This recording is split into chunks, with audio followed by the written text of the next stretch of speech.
Oi, pessoal, meu nome é Roberta e hoje vim apresentar o meu estudo sobre a heterogeneidade do habitat como mediadora de interações competitivas entre predadores e generalistas. Esse estudo foi orientado pelo professor Pedro Toni, do Departamento de Ecologia. No panorama geral, a agricultura familiar no Brasil atualmente é caracterizada por ocupar pequenas áreas, ter uma alta diversidade vegetal e ser altamente dependente dos serviços ecossistêmicos, como a decomposição, a polinização e o controle biológico. O controle biológico conservativo é uma estratégia de controle biológico que promove ações relacionadas ao manejo do habitat que beneficiam e aumentam a quantidade de inimigos naturais que já estão naquela área de cultivo ou ao seu redor. Esses inimigos naturais são responsáveis por controlar a população das pragas agrícolas.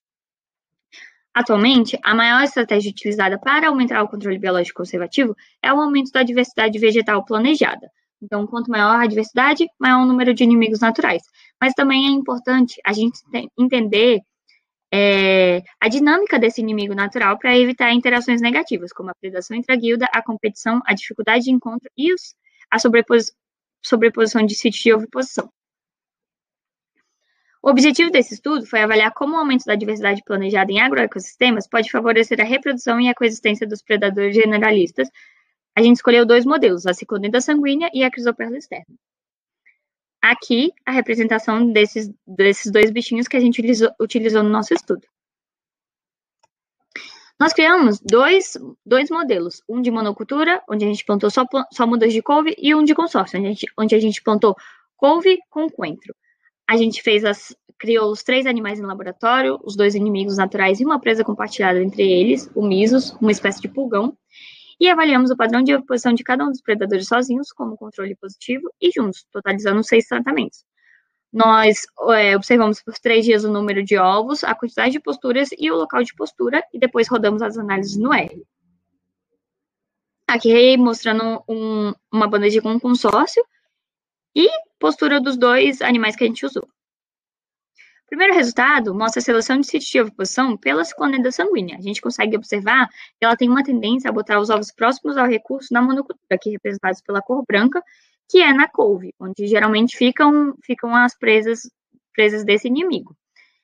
No consórcio, ela tem uma preferência por utilizar o coentro, mostrando que habitats mais heterogêneos têm uma maior gama de sítios de oviposição e representam, assim, uma maior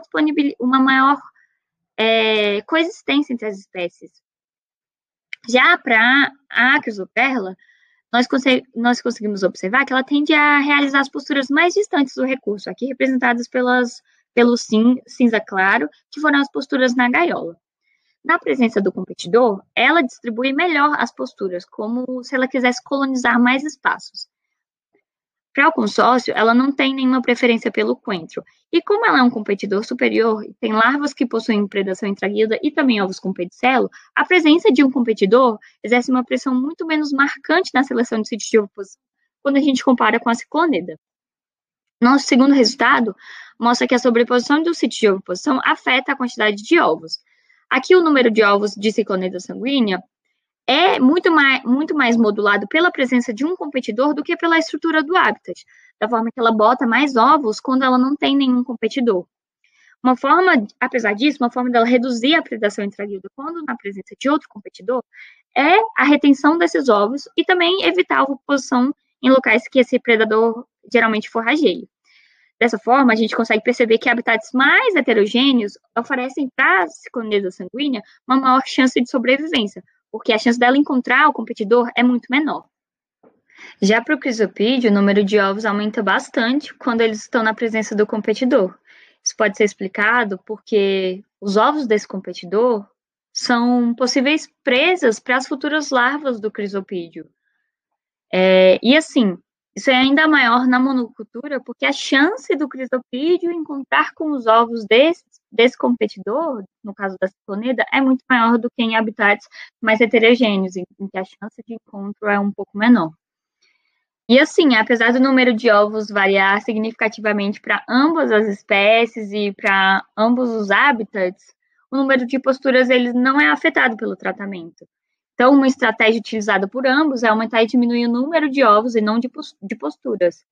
Isso faz com que diminua também a competição por sítios de oviposição e a sobreposição de nicho entre as espécies.